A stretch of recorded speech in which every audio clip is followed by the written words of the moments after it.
Hey guys, welcome to Gamentor. This is Das here.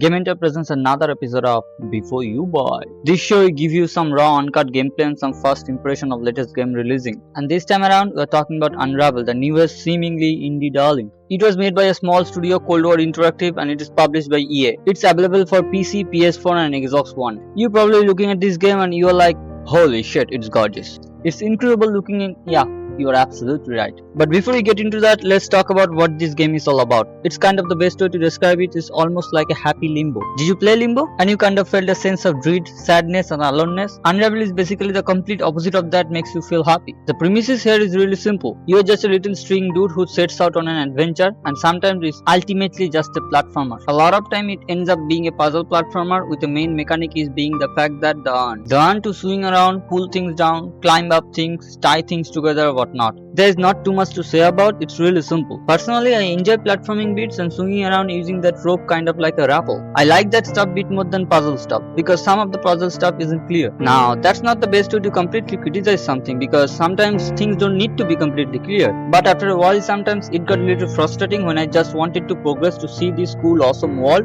but I could not even figure out where to start. But like I said, the platforming is super awesome because you have this rope, you made out of rope, you always leaving the trail of on. Meaning you can actually, if you fell down something, you can climb back up on your own. It's kind of like a cool way to backtracking. I really like the rappelling around the urn because it kind of reminds me being Snake rappelling down the building when Chopper shooting down. Yeah, I know it's completely not that. The platforming here isn't completely perfect. I'll say it's kind of like a big world. It's good, but it's not just accurately perfect and does not feel completely watertight. Sometimes, it's a little more unpredictable. I guess the precise size that I'm looking for isn't always super precise. But it's still pretty fun, engaging and fulfilling. It's cool because there's a lot of different things that can affect you like water, high tide, trees, little creatures like crabs, birds, they're all terrifying. And there's a decent amount of game here. There is 7 maybe 8ish hour mostly if you suck at puzzles, and it's broken up about I'll say 9 area levels. Some are longer than others, but most of them just very long, and that's part of the problem here. By like 4th section I kind of get bored at the time. Maybe it's just the patience or maybe tedious, but after a while I was like, oh great, because you have to keep backtracking yourself, untie yourself to go forward if you can find more on to refill yourself, and sometimes it just gets a bit much. Not to mention the fact that the checkpoints sometimes can be absolutely far. Sometimes they're too frequent, sometimes they're way too far away. A couple of times at a point where I restarted it after I died, oh fuck this, I'll come back to this later because I don't want to deal with that anymore. And since you're running around your rope around everywhere tying at a certain point, it's easily to get missed things, but if you hold down on the D-pad on the console, it will actually reset your location and reset you into the checkpoint of that area. But the problem is it doesn't undo all of your on. It's basically kind of useless features, and that kind of sucks.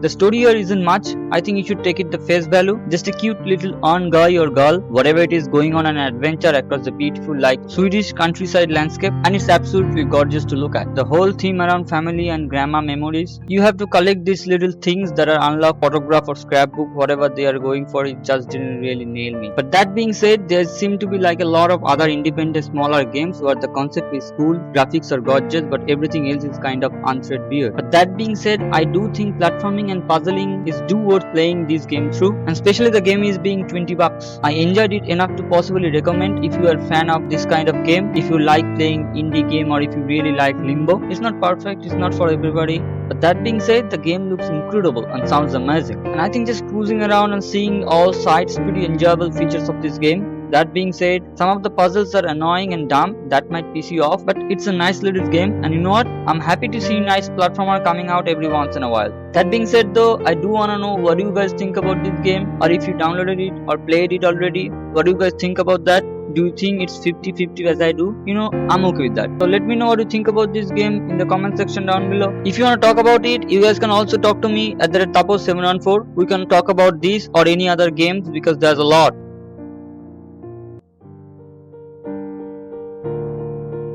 If you do like this before you buy video, the best thing you can do, like this video because it helps us a lot and helps us to do a lot of work.